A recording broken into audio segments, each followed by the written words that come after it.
Zuma loyalists within the ruling party have responded to the recent days of unrest in the country, attributing much of it to the country's socio-economic problems. Among their demands to free the former head of state are demands to improve the country's economy and the livelihoods of those living in poverty through certain interventions.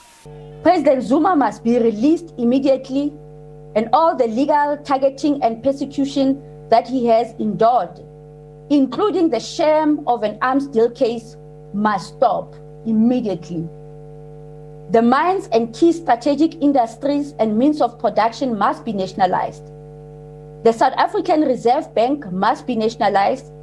A state bank must be established without delay. In Gauteng, the protests were more pronounced. First in Alexandra is very telling, as the divide between that place and Sandton defines what South Africa is all about: a true economic state.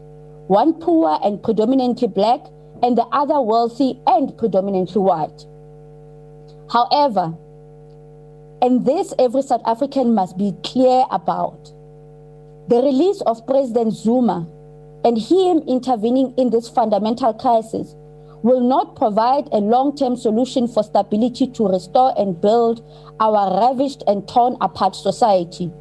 The focus here is in relation with the statement as read by Comrade Phasha and Comrade Carl in your studio. Demands the nationalization of a reserve bank, the expropriation of land without compensation, the inclusion of Africans in particular and blacks in general in the South African economy, the issue of hunger, which must be addressed immediately, the issue of poverty, the issue of unemployment. We cannot have 15 million South Africans who are not working.